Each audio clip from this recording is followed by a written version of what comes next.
సునాదస్వరము April 10.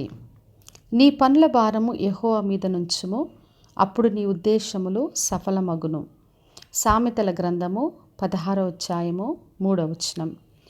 ప్రతిరోజు మనకి ఎన్నో పనులు బాధ్యతలు ఉంటాయి. కుటుంబ పనులు, ఉద్యోగము, పిల్లల బాధ్యత, పరిచర్య, సేవ, ఎన్నో పనులు మనం చేయవలసి ఉంటుంది.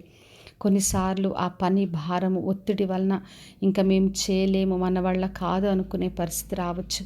కొన్నిసార్లు ఎంత కష్టపడి పని చేసినా కూడా మనం అనుకున్నట్టుగా సఫలత చూడకపోవచ్చు.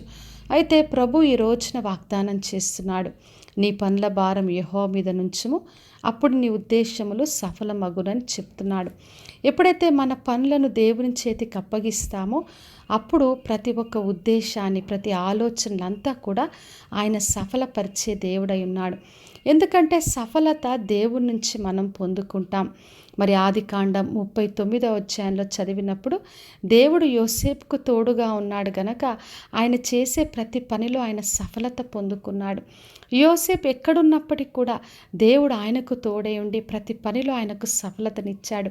ఎప్పుడైతే దేవుడు మనకు తోడుగా ఉంటాడో, మన పనులన్నీ ఆయన చేతికి అప్పగిస్తామో అప్పుడు మనం చేసే ప్రతి పనిని దీవించి ఆశీర్వదించి మనకు అన్ని విషయాల్లో సక్సెస్ ఇచ్చే దేవుడు.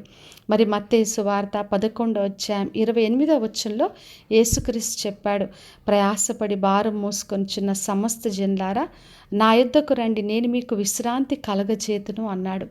మరి ఎటువంటి ప్రయాసం ఉన్నా, ఎటువంటి భారం ఉన్నా మనము యేసుక్రీస్తు దగ్గరికి వెళ్ళినప్పుడు ఆయన మనకు విశ్రాంతి ఇస్తాడు. అందుకే చెప్తున్నాడు, నా యొద్దకు వచ్చి నేర్చుకోండి, నా కాడి సులువు, నా భారము తేలిక అన్నాడు.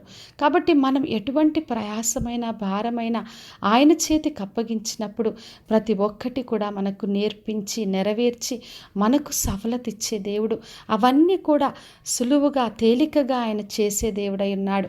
కాబట్టి నా ప్రియ సహోదరి సహోదర, ఎటువంటి పనులైనా, ఏ బాధ్యత ఉన్నా, ఏ భారమైనా అది ప్రభు చేతికి అప్పగిద్దాం.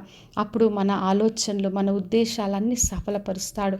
కాబట్టి విశ్వాసంతో ఆయన చేతికి అప్పగించి ఆయన ద్వారా గొప్ప సఫలతను, మేలును పొందుకుందాం. ప్రార్థన చేసుకుందాం. పరలోకమందున్న మా తండ్రి, మా దేవ, ఈరోజు ఇచ్చిన వాగ్దానం కొరకే వందనాలు తండ్రి. ప్రతి ఒక్కరిని దీవించండి.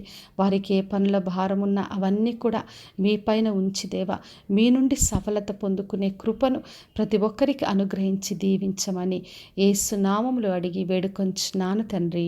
ఆమెన్. ఈ శుభవచనము వినుచున్న ప్రతి ఒక్కరి జీవితంలో నెరవేర్చబడునుగాక. నేను మీ ప్రియ సహోదరి మంజులా చరణ్.